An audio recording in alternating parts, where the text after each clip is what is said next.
નમસ્કાર મિત્રો, રાહુલ બ્રધર્સની ચર્ચા સભામાં ફરી એકવાર સૌનું સ્વાગત છે. મિત્રો, હું છું ભૂપેન્દ્રસિંહ રાહુલ અને આજના ગેસ્ટ છે એઝ યુઝ્યુઅલ પ્રદીપ કુમાર રાહુલ. હવે આપણે બે એક એપિસોડ બનાવ્યા હતા કે બધી જે પુરાણ કથાઓ ને બધી કાલ્પનિક કથાઓ કઈ રીતે આવીને એનું શું મહત્વ હતું એ બધા ઉપર બે વિડીયો આપણે બનાવ્યા. હવે આજે એવી પુરાણોમાં જે સ્વર્ગ નરકની કલ્પના છે એના વિશે આપણે ચર્ચા કરવી છે. હવે સ્વર્ગ નરકની કલ્પના એકલા હિન્દુઓમાં છે એવું નથી. સ્વર્ગ નરકની કલ્પના વિવિધ ધર્મોમાં છે. કેટલાકમાં અસ્થાયી છે તો કેટલાકમાં આનંદ છે ને કેટલાકમાં મનની અવસ્થા. હવે મોટું તમને કહી દઉં કે હિન્દુ ધર્મમાં સ્વર્ગ પુણ્ય કર્મોનું ફળ, ઇન્દ્રલોક, બ્રહ્મલોક વગેરેમાં અસ્થાયી સુખ, આનંદ અને દેવતાઓ સાથે વાસ, પુણ્યનો અંત તથા પાછું પૃથ્વી ઉપર પુનર્જન્મ. અને નરકમાં પાપનું ફળ, વિવિધ પ્રકારના નરકો છે, રૌરવ, મહારૌરવ, અંત તામસ, કુંભીપાક, આવા બધા નરકો છે. અને એના વિશે તમારે વધારે વર્ણન વાંચવા હોય કે સાંભળવા હોય તો ક્યાંક ગરુડ પુરાણ બેઠું હોય ને કોઈના મરણ પાછળ એ સાંભળી લેવું.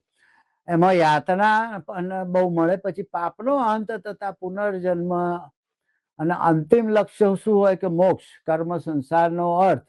એટલે હિન્દુઓમાં સ્વર્ગ નર્ક ખાલી અસ્થાયી છે. બૌદ્ધ ધર્મમાં સ્વર્ગ નર્ક કોઈ સ્થાયી સ્થાન નથી. એ હિન્દુ જેવું જ છે. 6 ક્ષેત્રો રિયલમ્સમાં પુનર્જન્મ થાય છે. એમાં દેવલોક સ્વર્ગ જેવું ખૂબ સુખ પણ અસ્થાયી, નરકલોકમાં અત્યંત કઠોર યાતનાઓ, ઠંડા ગરમ નરકો, અને કર્મ અનુસાર આ ક્ષેત્રોમાં જવાય. એટલે જીવનનો કોઈ અંત નથી, પુનર્જન્મ ચાલુ રહે. અને અંતિમ લક્ષ્ય નિર્વાણ, બુદ્ધનું જે એ છે શિક્ષા, એ સંસારના ચક્રમાંથી મુક્તિ. એટલે સ્વર્ગ નર્ક માત્ર કામ ચલાવ. જૈન ધર્મમાં પણ ઉપર આપણે બૌદ્ધ ધર્મ જેવું જ છે. સ્વર્ગલોક ઉપરના લોકોમાં, દેવલોકમાં અસ્થાયી સુખ અને વૈભવ, સારા કર્મનું ફળ. નરકમાં નીચેના લોકોમાં નરકલોક અત્યંત કઠોર યાતના, ખરાબ કર્મનું ફળ, બંને અસ્થાયી. અને જૈન ધર્મમાં સ્વર્ગ નરકના અનેક સ્તરો છે. અને અંતિમ લક્ષ્ય કૈવલ્ય, જ્ઞાન, મોક્ષ જે કહે, આત્માની સંપૂર્ણ મુક્તિ, પછી સ્વર્ગ નરકની જરૂર પડે નહીં. શીખ ધર્મમાં સ્વર્ગ નરક ભૌતિક સ્થાન તરીકે નહીં, કોઈ ફિઝિકલ સ્થાન નથી, પરંતુ મનની અવસ્થા અથવા અસ્થાયી અનુભવ તરીકે જોવામાં આવે છે. આ મને જરા વધારે ગળે ઉતર્યું. ગુરુ ગ્રંથ સાહેબમાં તેનો ઉલ્લેખ છે, પરંતુ તે કર્મ અનુસાર પુનર્જન્મનું કારણ બને છે. સારા કર્મથી મન આનંદમાં રહેવું એ સ્વર્ગ જેવું, ને ખરાબ કર્મથી દુઃખ મળે એ નરક જેવું. અને અંતિમ લક્ષ્ય વાહેગુરુ સાથે પૂર્ણ મિલન, સહજ સમાધિ, પુનર્જન્મનું ચક્ર અને સ્વર્ગ નરકની જરૂર રહેતી નથી. ક્રિશ્ચિયન ધર્મમાં સ્વર્ગ અનંત સુખ, ઈશ્વર યેશુ ખ્રિસ્ત સાથે સહવાસ, વિશ્વાસીઓને સારા કાર્ય કરનારાઓને અંતિમ ન્યાયના દિવસે મળે. અને નરક છે અનંત યાત્રા, ઈશ્વરથી વિયોગ, પાપીઓને વિશ્વાસ ના કરનારાઓ માટે. કેટલાક સંપ્રદાયમાં પર્ગેટરી શુદ્ધિકરણનું સ્થાન પણ છે, જ્યાં હળવા પાપોનું શુદ્ધિકરણ થાય છે. અંતિમ ન્યાય પછી સ્વર્ગ અને નર્ક સ્થાયી છે, આમાં અસ્થાયી નથી. આ ભેદ છે. તિબેટિયન બૌદ્ધિસ્ટમાં સ્વર્ગ, પેલો બૌદ્ધ ધર્મ, તિબેટિયન બૌદ્ધિસ્ટ ધર્મમાં સ્વર્ગ દેવલોક અથવા શુદ્ધ ભૂમિ, પ્યોર લેન્ડ, અત્યંત સુખ, આનંદ, બુદ્ધના સહવાસનું સ્થાન. અહીં પુણ્ય કર્મ અને પ્રાર્થનાથી જવાય, પણ તે અસ્થાયી છે. નરક 6 ક્ષેત્રો છે. નરકલોકના 6 ક્ષેત્રો છે. અત્યંત કઠોર યાત્રા, ઠંડા ગરમ નરકો, ભૂખ, તરસ, અન્ય કષ્ટ, કર્મ અનુસાર પુનર્જન્મ. વિશેષતા બાળો એટલે મૃત્યુ પછીની વચ્ચેની અવસ્થામાં આત્મા સ્વર્ગ કે નર્ક તરફ જાય છે. તિબેટિયન બુક ઓફ ધ ડેડમાં વિગતે વર્ણન છે. પછી એમાં અંતિમ લક્ષ્ય નિર્વાણ અથવા બુદ્ધત્વ, સંસાર ચક્રમાંથી મુક્તિ.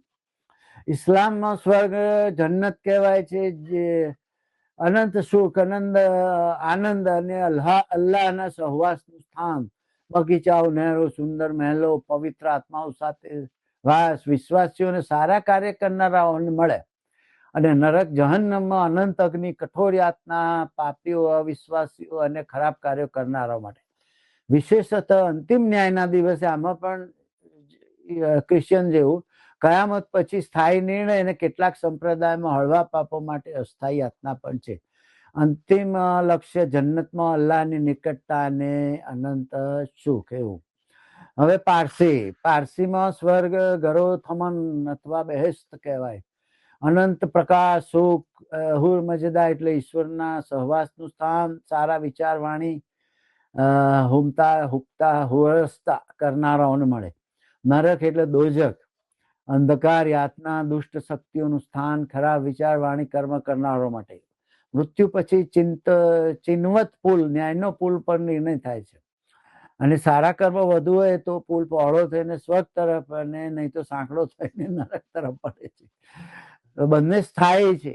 ટૂંકમાં અબ્રાહિમિક ધર્મોમાં સ્વર્ગ નર્ક સ્થાયી છે, અસ્થાયી નથી. હિન્દુ એટલે અંતિમ લક્ષ્યમાં અહુર મજદાનું મિલન એ રીતનું. હિન્દુ, બૌદ્ધ, તિબેટિયન, બૌદ્ધ, જૈન ધર્મમાં સ્વર્ગ નર્ક અસ્થાયી છે, પુનર્જન્મનો ભાગ છે. શીખોમાં મનની અવસ્થા છે. મુસ્લિમ, પારસી, ક્રિશ્ચિયનમાં તે અનંત છે, અંતિમ ન્યાય પર આધારિત. અને રીબર્થનું ચક્ર નથી, ત્યાં પુનર્જન્મ નથી, એટલે ત્યાં સ્વર્ગ નર્કમાં સ્થાયી સ્થાન મળી જાય. અને ત્રણેય ધર્મોમાં માત્ર માણસને એક જ જીવન મળે છે, અને આ જીવનમાં જે કર્મ કરે તેના આધારે અંતિમ ન્યાય થાય. એટલે બધા ધર્મોમાં સારા કર્મોને સ્વર્ગ અને ખરાબ કર્મોને નર્કનું ફળ મળે, પણ અંતિમ લક્ષ્ય ઈશ્વર અને મોક્ષ તરફ હોય છે. હવે મારો પ્રશ્ન, આ મોટી મોટી વાત કરી દીધી, હવે મારો પ્રશ્ન એ છે કે આ સ્વર્ગ નરક ને પુનર્જન્મની કલ્પનાઓ ક્યારે શરૂ થઈ, એનું સામાજિક માનસિક મહત્વ શું, આધુનિક જીવનમાં એનો સંબંધ શું, આમટા જ પ્રશ્ન પૂછી લઉં. વૈજ્ઞાનિક રીતે ડેડ બોડીનું શું થાય, આત્માનું શું છે, આત્માનું શું થાય, એ કે આત્મા છે કે નહીં. હવે તમારો ટાઈમ. એટલે પુરાતત્વ જે પુરાવાઓ છે એમાં આ આઈડિયાઝ જે ક્યાંથી ઓરિજિનેટ થયા એ થોડી ઘણી ખબર પડે છે. એક આપણાથી બિલકુલ અલગ સ્પીસીસ હતી, હોમો નાલેડી. એ પૃથ્વી ઉપર બહુ ઓછો ટાઈમ રહી. એ 3 લાખ વર્ષ પૂર્વે એવો પુરાવો પ્રાપ્ત થયો છે કે એકી સાથે જમીનની અંદર ચેમ્બર બનાવીને 27 બોડી દફનાવેલી છે. એના પછી 50-60 હજાર વર્ષ પૂર્વેનો એક પુરાવો મળ્યો છે, નિઅન્ડરથલ, જે આપણા ખૂબ નજીક પણ અલગ સ્પીસીસ હતી, રાઈટ. તો એ ત્યાં પણ આવો પુરાવો મળે છે. હવે આપણે આવીએ આપણી જે સ્પીસીસ છે હોમોસેપિયન્સ, મોડર્ન હોમોસેપિયન્સ, એના પુરાવા આપણને 1 લાખ વર્ષ પૂર્વેના મળે છે. એમાં એમણે 13 વર્ષના બાળકને હરણના શિંગડા સાથે દફનાવેલો જોવા મળે છે. ત્યારબાદ રશિયામાં 34,000 વર્ષ પૂર્વે એક પુરુષ પ્લસ 2 બાળકોને દફનાયેલા એકી સાથે મળે છે. એમાં હાથી દાંતના, જે મેમથ હાથી હતો, એના દાંતમાંથી બનાવેલા કુલ 13,000 મણકા મળી આવ્યા છે. અને એની સાથે શિયાળના દાંત રાખેલા અને ભાલા, મૂર્તિઓ, આવું બધું ઘણું બધું એમાં રાખવામાં આવેલો છે. એટલે એવી એક કલ્પના હશે, એમના મનમાં વિચાર હશે કે આવું બધું મૂકીએ તો મરણ પછી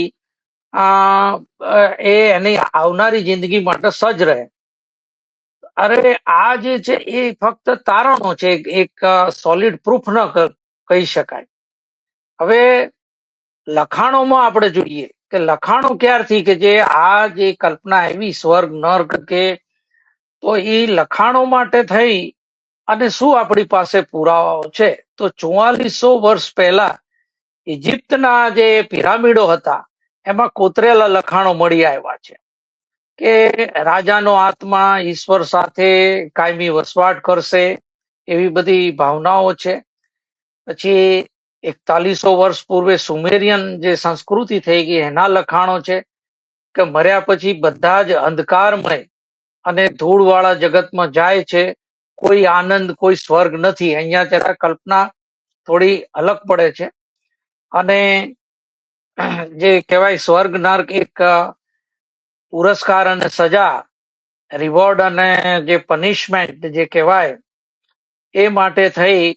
અને એ જે વિચાર હતો એ 3500 થી 4000 વર્ષે ઇજિપ્તના કોફિનના લખાણોમાં મળે છે, જે કહેવાય છે બુક ઓફ ધ ડેડ.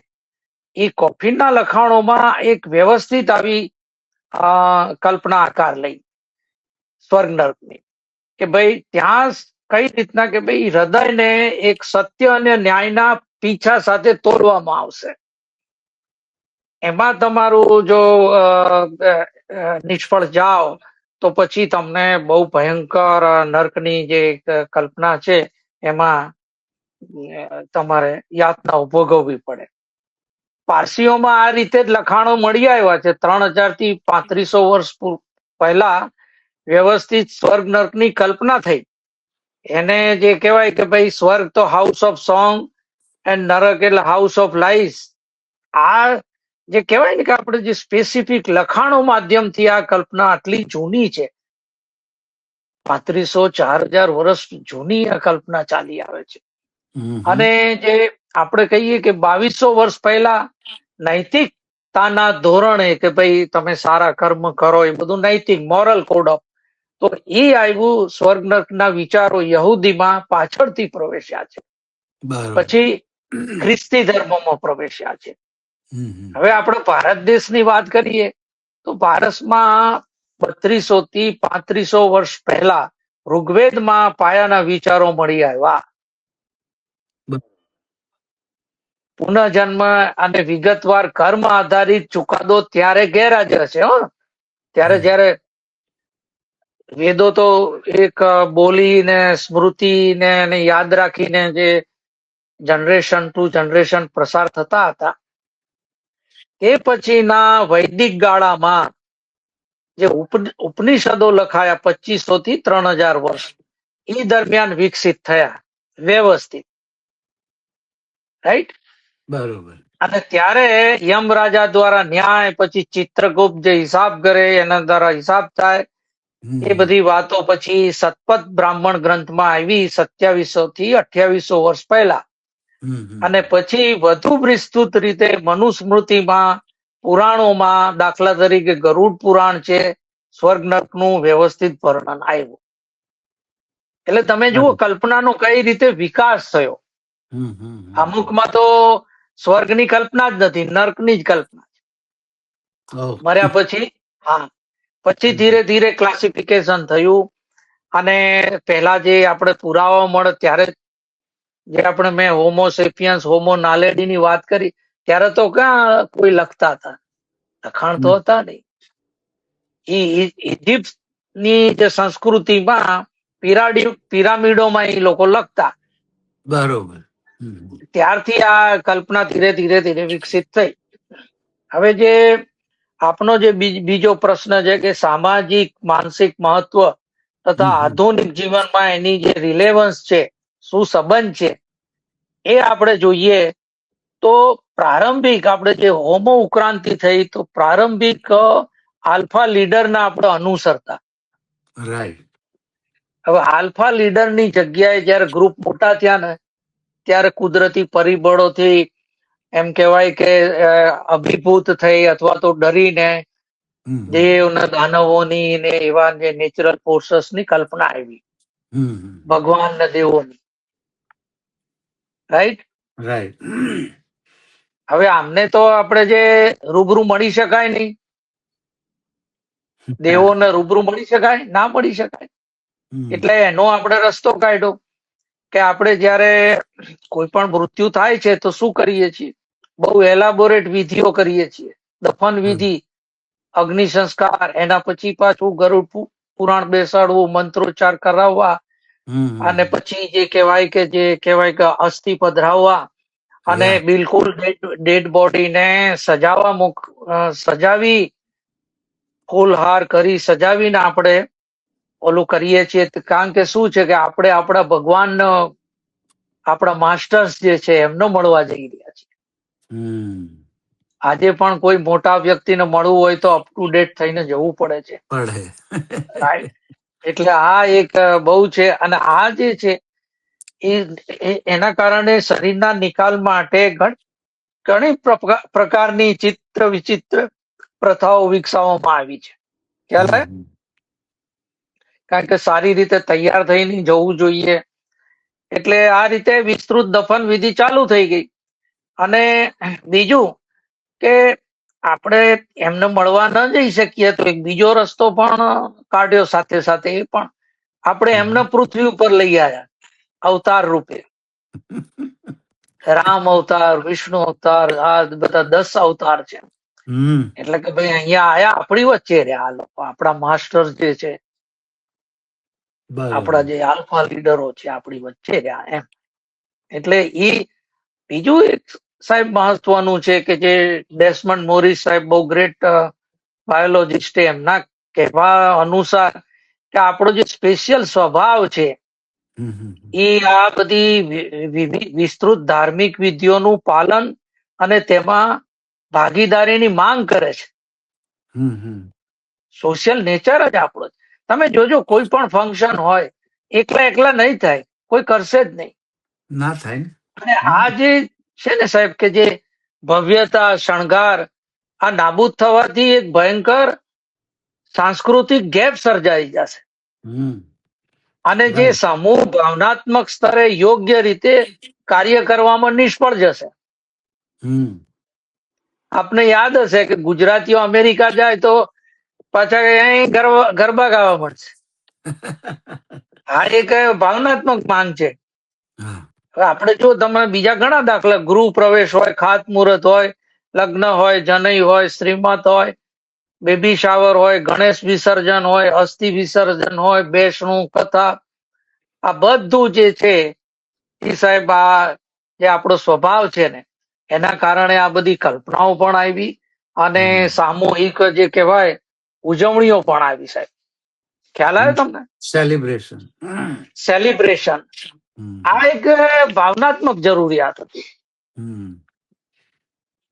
અને આ સામાજિક જોડાણ માટે ખૂબ જરૂરી હતું. બરોબર. પરંતુ જીવનના વ્યવસ્થિત નિયમ મુજબ ચલાવવા માટે આપણે મોરલ કોડ ઓફ કન્ડક્ટ પણ જોતા હતા. કારણ કે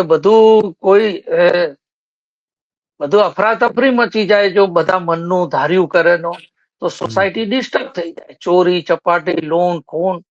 એટલે મોરલ કોડ ઓફ કન્ડક્ટ પણ ચાલુ થયા. 10 કમાન્ડમેન્ટ છે એ ક્રિશ્ચિયનમાં નીતિમય જીવન પણ જરૂરી થયું.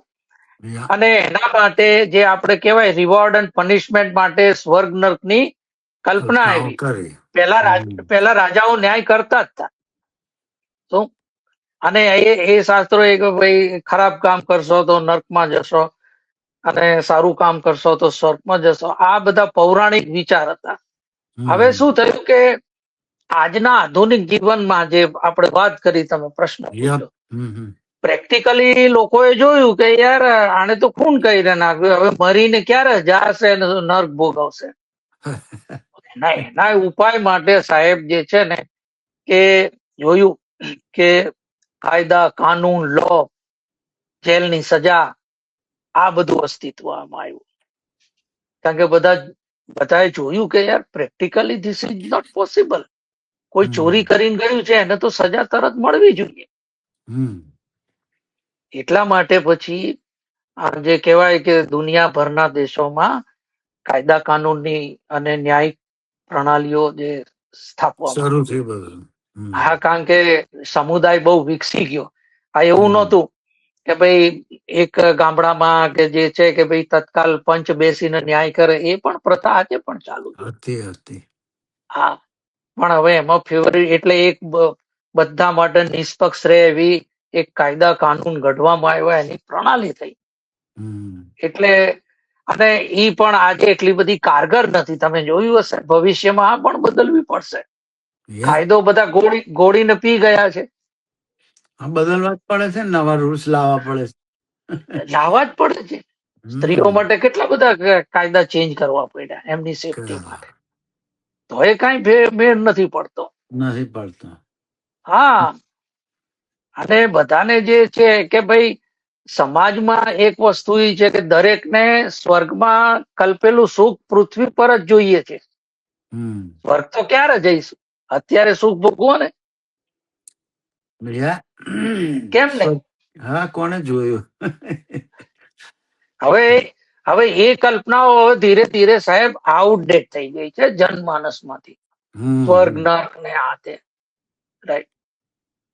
એટલે એ જે વસ્તુ છે કે માણસ શું ઈચ્છે છે કે 2409 વર્ષ પહેલા ગ્રીક ફિલોસોફર એરિસ્ટોટલે આ વાત કરી હતી કે હમ દરેક માણસને સુખ જોઈએ છે, સુખની ખાतिर. અને પૈસા, વૈભવ, સત્તા, હોદ્દો એના માટે દોડે છે કારણ કે એને એ એવું છે કે આના થકી મને સુખ મળશે. હમ દરેક માણસને સુખની ખાતર સુખ જોઈએ છે. આ એની એક અંદરની રિક્વાયરમેન્ટ છે. ખ્યાલ આવે? right, yeah, yeah. એટલે એ હવે એ જ આજીવન આ સુખ માટે પૃથ્વી ઉપર હવાથી મારો પ્રયત્ન કરો એ બધું છે. પણ એથી આગળ માણસની જે કે મરણ બાદ પણ સ્વર્ગમાં જઈ પુનર્જન્મ લઈ અથવા તો સ્વર્ગમાં જઈ વૈભવ, વિલાસ, સુખ મેળવવો માણવું છે. છે. હા, મેળવવું છે. મારીને પાછો આનંદ લેવો છે. હા, હવે આનાથી શું એક બાય પ્રોડક્ટ આપણી જે આ ઈચ્છા છે મરણ બાદ પુનર્જન્મમાં ફરીથી એવો જન્મ લઈએ વૈભવી ઘરમાં અને Yeah. સ્વર્ગમાં આનંદ મળે, તો એ આપણી જે આ ઈચ્છા છે એ દ્વારા જે ઈચ્છાની જે ભૂખ છે એ દ્વારા બાબાઓ માટે પૃથ્વી પર સ્વર્ગ રચાઈ ગયું છે આ ઈચ્છાના કારણે. જો આપણે આ બાબાઓ ઈચ્છા ન એજન્ટ બની રાખતા, ગયા. હા, હવે આપણે આ ઈચ્છા ન રાખી હોત તો એ બાબાઓ રખડતા હોય હાથમાં વાટકો લઈ. પણ આ આપણી સ્વર્ગની ભૂખ ને આ સુખ મેળવવાની ને ઈશ્વરની ને બધી જે કાલ્પનિક બધી છે એ ભૂખ છે, એના લીધે આ લોકો જલસા થઈ ગયા. એ લોકો એજન્ટ બની ગયા છે. અને પૃથ્વી ઉપર સ્વર્ગ મસડીઓમાં મળે. ફરીને સ્વર્ગનું સુખ ભોગવી રહ્યા છે અત્યારે. અને એનો માનવા વાળા બિચારા ભૂખે મરતા હોય. હા, હકીકત છે. અચ્છા, હવે આપનો જે પ્રશ્ન તો તમે બધા એકી સાથે પૂછી લીધા એટલે એનો જવાબ જે વૈજ્ઞાનિક રીતે જે ડેડ બોડી નું શું થાય છે એ બી આપે પૂછ્યું યા. કે ભાઈ આમાં એમાં આત્મા જેવું શું છે. તો આપણે જો વૈજ્ઞાનિક રીતે જોઈએ ને જે કે જ્યાં કલ્પનાઓનું જે રાજ ક્યારે ચાલે જ્યારે વૈજ્ઞાનિક સમજ નથી, બરોબર. ત્યારે કલ્પનાઓનું જોર ચાલે. શરૂઆતમાં હતું જ્યારે વિજ્ઞાન નહોતું વિકસ્યું. આજે વિજ્ઞાન વિકસી ગયું છે તો એ નોલેજ ઉપર તમારા વિચારો બદલવા પડે. Simple, right. હવે આ જે ડેડ બોડી જ્યારે માણસને ડેડ જાહેર કરવામાં આવે છે ત્યારે મેક્રોસ્કોપિક લેવલે એટલે શરીરની જે નિશાનીઓ છે આથી લઈ અને સેલ્યુલર એટમ લેવલ સુધી ઘણા બધા ફેરફારો આવે છે. પરમાણુ સ્તર સુધી પણ ફેરફાર આવે છે. અને કુદરતના નિયમ મુજબ કાંઈ જ નાશ નથી થતું, આ યાદ રાખજો. અને એ જે છે માત્ર રૂપ બદલાય છે, જેને અંગ્રેજીમાં કહે છે conservation of energy and mass, right. એટલે ફર્સ્ટ સ્ટેપ શું, જયારે હૃદય ને મગજ બંધ થાય છે એટલે ઓક્સિજન પ્રોડક્શન બંધ થઈ ગયું, લોહીનું પરિભ્રમણ બંધ થઈ જાય એટલે ઉર્જાનો પુરવઠો બંધ. પછી જે ડોક્ટરી ભાષામાં કહો તો રિગર મોર્ટિસ, લિવર મોર્ટિસ, બરાબર, શરીરનું ઠંડુ પડવું, આ બધું ચાલુ થઈ જાય. અને એક યાદ રહે કે કોષો તરત મરી જતા નથી. આપણા જે સેલ્સ છે એ તરત નથી મળતા.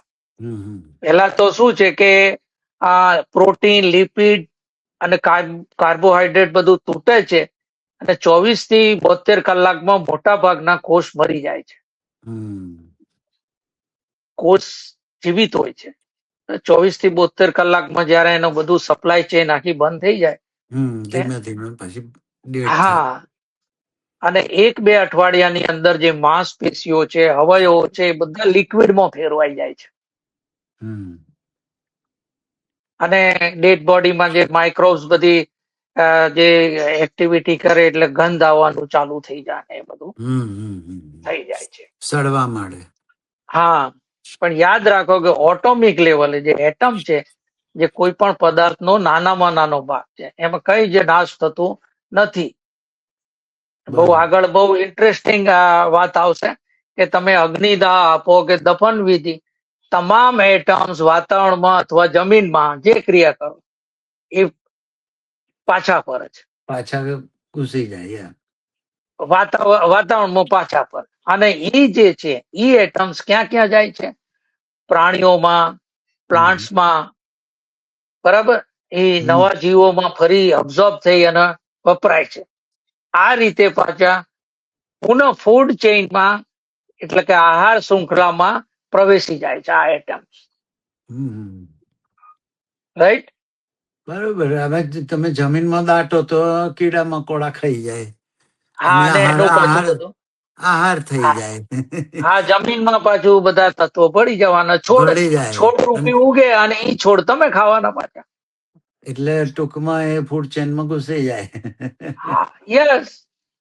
પછી તમે રાખ બનાવી દો તો એ તમે પધરાઈ દો નદીમાં એટલે પતી ગયું, જતું રહ્યું બધું.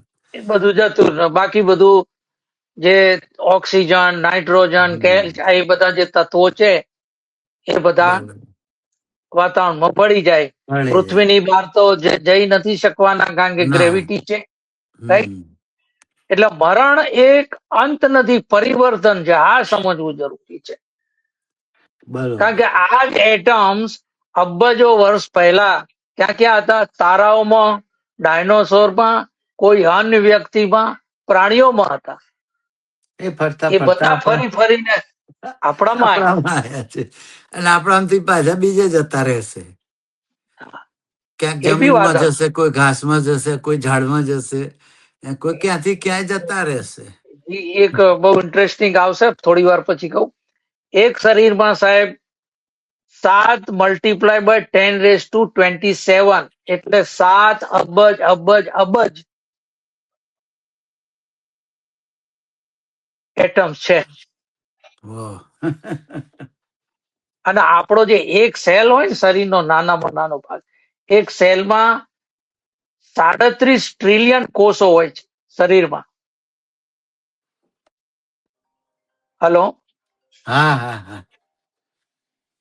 આ એની આટલી, અને આ જે એટમની જે સંખ્યા છે એટલી સાહેબ અધધ છે કે દરેક માટે એક એક અબજ સુધી ફરી ફરીને આવે છે. આ બધા કદાચ કોઈ શેક્સપિયર માંથી આવ્યા હોય, બુદ્ધ માંથી આવ્યા હોય, ચંગીઝ ખાન માંથી આવ્યા હોય, ફરતા ફરતા તમારામાં છે, સંભાવના છે સાહેબ.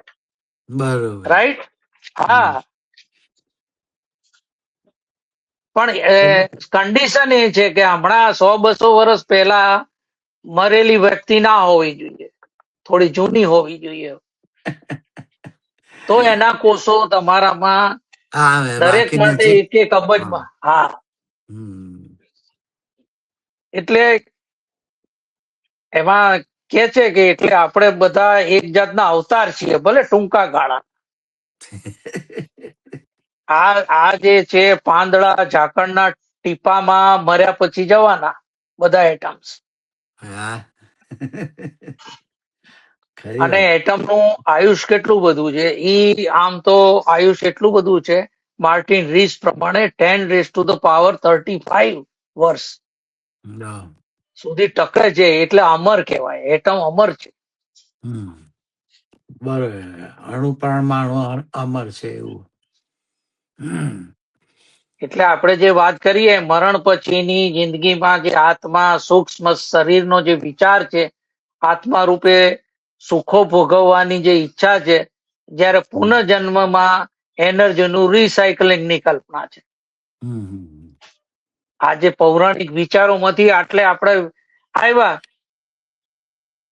પણ એને હવે બધું વ્યવસ્થિત રીતે આપણે સમજી શકીએ એમ છે. ટૂંકમાં આપણું આમ એક્ઝેક્ટ કઈ બીજે જન્મ નહીં થતો, પણ બધા એક્ઝેક્ટ એટમો નહીં, બધે ફેલાઈ જતું હોય, એક્ઝેક્ટલી. બધે જ આ જે વેરાઈ જાય ને સ્વરૂપ ક્યાંથી ક્યાંય ઘૂસી જાય, એમાં કોઈ એક્ઝેક્ટ આપણો જન્મ ના થાય. પણ એક્ઝેક્ટ ના મેં થાય.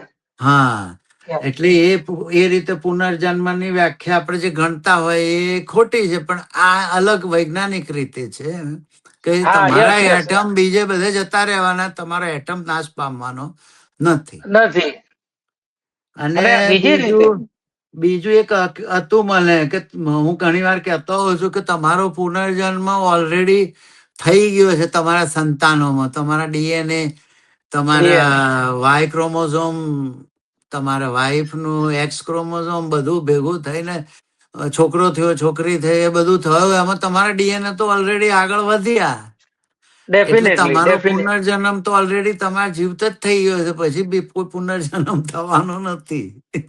એટલે એટલે જે ડીએનએ ટ્રાન્સફર છે અને એટમ નું રિસાયકલિંગ પ્રમાણે આંશિક પુનર્જન્મ તો આપણો થયા જ કરે છે, હા.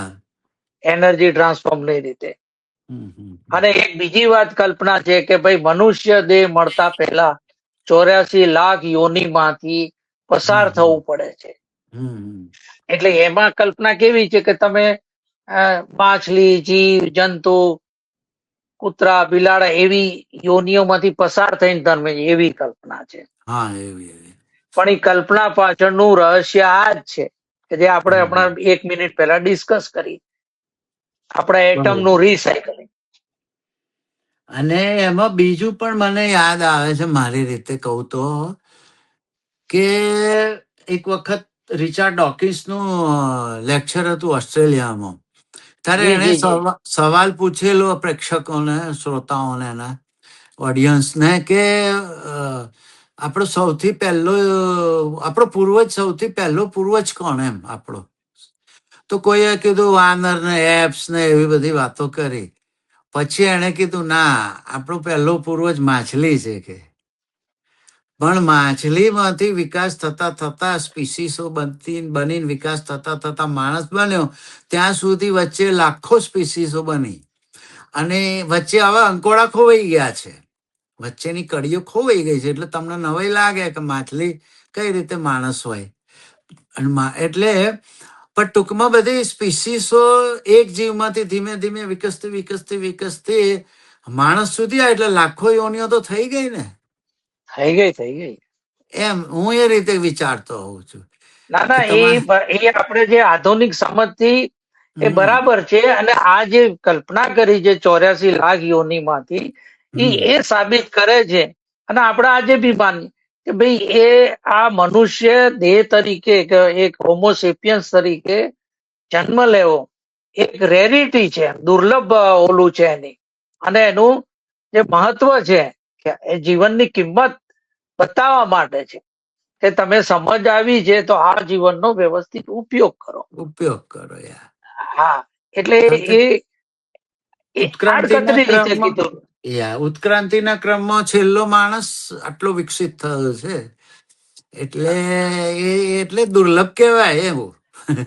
અને એક જે તમે જે વાત કરી ને માછલીથી, એમાં એક થિયરી ઓફ એવરીથિંગમાં એને બહુ બહુ મસ્ત એક વાત કહી હતી કે એકદમ તમને ગળે ઉતરી જાય. એ કે તમારે અત્યારથી લઈને પાછલા બધા જે પૂર્વજો હતા, એ જે ચેન, તમે જો ક્યાંક બીજે ફંટાઈ ગયા હોત તો તમે ભૂપેન્દ્ર કુમાર ના હોત, કોક લીલ બનીને કોઈ દરિયા કિનારે ચોટી રહ્યા હોત. લીલ બનીને. હા, સાચી વાત હા, તો છે. એ ચેનમાં તમે આયા તો હોમોસેપિયન્સ બન્યા. હા, એ બહુ મસ્ત એની વાત હતી ના, કે બરોબર. તમે ક્યાં તો આવું. કોઈ મેપલ ના ઝાડ બનીને પડી રહ્યા હોત, હા, કોઈ વડલો કોઈ બનીને કબીર વડમાં બેહી રહ્યો હોત. મધુમક્ખી બની ગયા, કોઈ પણ એ છે. હા, પણ તમે એક એવી ચેનમાં આવી ગયા કે માણસ બની ગયા. એટલે બરોબર છે. સમજવાનું શું છે કે આપણું જે માનવીય જીવન છે એ કલ્પના અને જે વાસ્તવિકતા છે, સાયન્ટિફિક એ તત્વોથી આપણું જીવન રસમય તો બન્યું છે. આજે કલ્પના કરીએ છીએ અને એલિયન્સ ની કરીએ છીએ, બીજી ઘણી બધી કલ્પનાઓ કરીએ છીએ. ભાઈ સાયબોર્ગ ની કલ્પના છે કે ભવિષ્યમાં એવો માનવી આવશે કે આ અડધા મશીન જેવો હશે અને સુપર ઇન્ટેલિજન્સ. તો સુપરમેન ની એ બધી કલ્પનાઓ છે જ. પણ સાથે સાથે એક છેલ્લે એ વસ્તુ કર્યું કે જયારે આ વિજ્ઞાનથી સમજ વિકસી છે અને આપણે અત્યારે તો એવા કામ કરી રહ્યા છીએ કે પૃથ્વી ઉપર નરક બનાવી રહ્યા છીએ. પૃથ્વીના સ્વર્ગ નથી બનાવી રહ્યા. અને આ પૃથ્વીની જાળવણી પણ એટલી જ મહત્વની છે. અને એ પર્યાવરણ એ વિશે તો મેં એક બુક પણ લખેલી છે, મેસેજ આપતી. એટલે we should take interest in this existence in a such a way that it benefits for the future generations. નહીં તો આપણે કેવી પૃથ્વી છોડીને જઈશું. અને આજે એક સાથે સાથે એક બીજી એ વાત કરું કે ગુજરાત ભલે ઓર્ગન ડોનેશનમાં મોખરે છે, રાઈટ, પણ ભારતમાં ઓર્ગન ડોનેશનની સમજ નથી અને એનો એટલી શોર્ટેજ બી છે. અને આજે જે એટલી સમજ નથી, કારણ કે એમાં આવી બધી ઘણી વાર જે જૂની વાતો છે એ નડે છે કે દેહ ચૂંથાઈ જશે, સ્વર્ગે નહીં જાય, આ જે દેહ છે એને પછી ડોક્ટરો ઓલું કરશે અને પછી એનો આત્મા જે છે હવે એમાંથી બહાર આવવું જોઈએ. અને આ જે બધી જે કહેવાય થોડો વૈજ્ઞાનિક અભિગમ વાપરીએ આપણે જે ઓર્ગન ડોનેશન ની જે પ્રવૃત્તિ વધે તો ઘણાને નવું જીવન મળે. અહીંયા એને પૃથ્વી ઉપર એનું જીવન લંબાય, એનું જીવન આનંદમય બને. તો એ સાથે સાથે આપણે એ જૂની કલ્પના એની જગ્યાએ જે તે સમય બરાબર હતી, પણ જયારે નવી સમજ વૈજ્ઞાનિક આવે તો આવી બધી રૂઢ માન્યતાઓમાંથી આપણે છુટકારો મેળવી અને ઓબ્વિયસલી આપણે શીખી શકીએ એમ છીએ. રાઈટ. મેં મારા ડ્રાઇવિંગ લાયસન્સમાં જ લખાઈ દીધું છે ઓર્ગન ડોનર. કારણ કે અમારે અહીં બહુ એ નથી, તમે લાયસન્સ ડ્રાઈવરનું લેવા જાઓ એ વખતે પૂછે એટલે આપણે યસ કહી દે એટલે આપણે ઓર્ગન ડોનર લાયસન્સમાં લખાઈ જાય.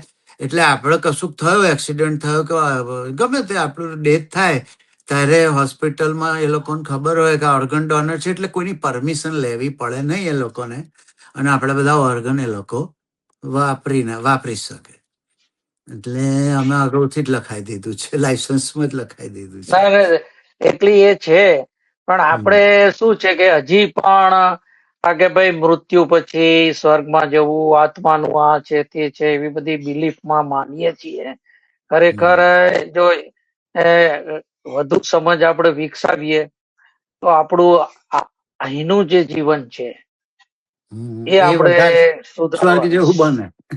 હા, એ થોડું રિયાલિટીમાં હવે વિચારવાની જરૂર છે. પાછા આપણે જોયું કે બધા ધર્મોના સ્વર્ગ અલગ અલગ છે.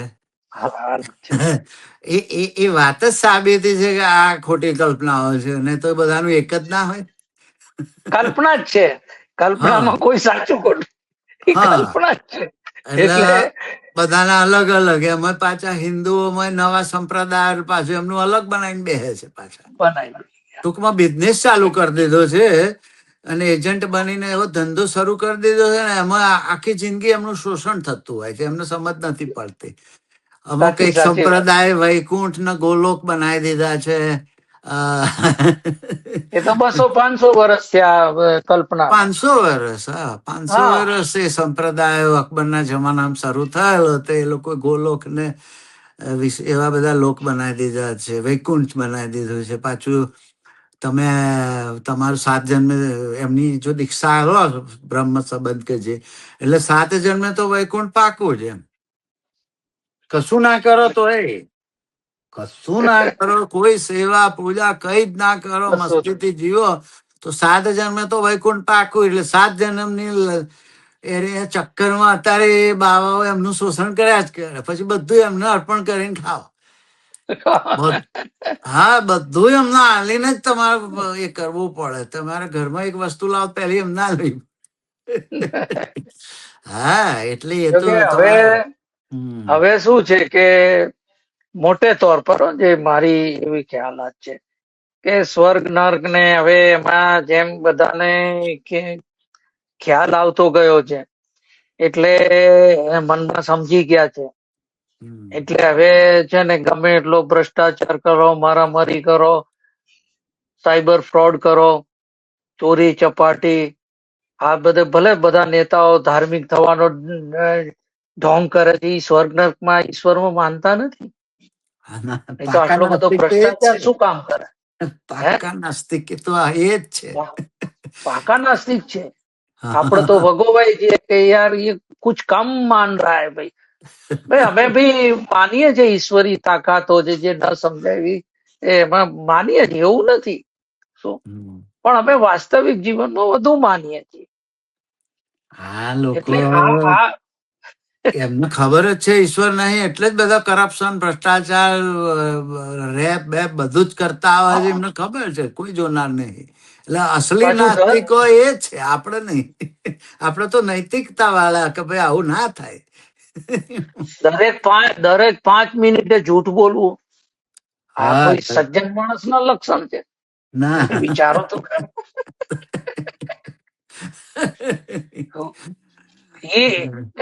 એવા માણસ ક્યાંથી આઈડિયલ થઈ ગયા? એવા માણસ આપણા હીરો ક્યાંથી થાય? પણ આમાં શું છે કે જે પેલા ગુરુ હોય એમની પેલી ખાતરી લીધેલી છે કે તમારે જેટલા પાપ કરવા કરો, તમે અમારી ભક્તિ કરશો એટલે અમે તમને વૈકુંઠમાં, ગોલોકમાં, ગમે ત્યાં અક્ષરધામમાં પહોંચાડી જ દઈશું. પાછું એ નવું 200 વર્ષથી ઉભું થયું, તો પહેલા નતું. એટલે એમાં શું છે કે આત્મા જે છે, એક આત્મા જે કોન્સેપ્ટ રજૂ કર્યો છે એની રીતે એક અલગ એનું ઓલું હશે, પણ મોટે તौर પર વૈજ્ઞાનિક રીતે આપણા એક સેલ જીવન છે ને જે કમ્બાઇન્ડ મેન્ટલ આપણું જે નોલેજ છે, એક્સપિરિયન્સ, જેનેટિકલી બ્રેન, એ એક આત્માનું સ્વરૂપ જ છે, મનનું સ્વરૂપ. ને બધું બ્રેન થી સંચાલન થાય. હવે તમારું જયારે આખું બોડી નથી ત્યારે એ બધા સેલ, એટમ બધા અલગ થઈ જવાના. પછી હા, કોઈ પિક્ચરમાં બતાવે એવા દીવડા જેવું નથી આમ ઉડીને સ્વર્ગમાં જવા. હા, એ બધા એટમ જશે, બધા વાતાવરણમાં ભેળવાઈ વેરાઈ જવાનો. આત્મા તમારો વેરાઈ જવાનો છે, કોઈ આત્મા રહેવાનો નથી. એટલે એ જે ભ્રમણા છે ને, ચેતના વિશે બહુ અલગ અલગ ખ્યાલ છે. એ ભ્રમણાના કારણે એનો આ લોકો ગેરલાભ લે છે. હા, ચેતના તો વિકસિત થતી હોય જયારે તમે બાળપણ હોય, પશુ અવસ્થા હોય, ગર્ભાવસ્થામાં એક પ્લાન્ટ લાઈફ જેવું જીવન હોય, પછી શૈશવમાં તમારી એનિમલ જેવું લાઈફ હોય, ગમે ત્યાં તમે પેશાબ કરો ત્યારે. તમે માનવી ક્યારે બનો? 10-12 વર્ષ પછી તમારે જયારે આખી કેળવણી થાય અને જયારે તમે નોલેજેબલ થાવ ત્યારે તમે હ્યુમન, એટલે ચેતનાની અવસ્થાઓ, તો એમાંથી પછી તમને સંત જેવા બનો, ભગવાન જેવા બનો, એમ ઉચ્ચ કક્ષાએ એ પણ આ જ દેહમાં થાય, આ જ મગજમાં થાય, બીજે ના થાય. બીજે ના. અને પતી ગયા એટલે બધું વેરાઈ જાય, બધું વિખરાઈને બધા પંચ મહાભૂતમાં ભળી જાય, નથી કેતા? હા, એક કોન્સેપ્ટ છે,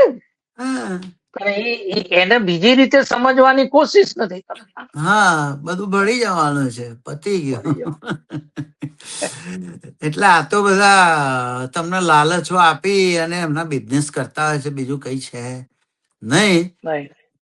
એટલે મિત્રો, સ્વર્ગ નર્કની કલ્પના વિશે ને વૈજ્ઞાનિક રીતે બોડીનું શું થાય, આત્મા શું છે, આ બધી ચર્ચા કરી, બહુ રસપ્રદ. હવે નવા એપિસોડમાં નવા વિષય લઈને આવીશું. ત્યાં સુધી આવજો.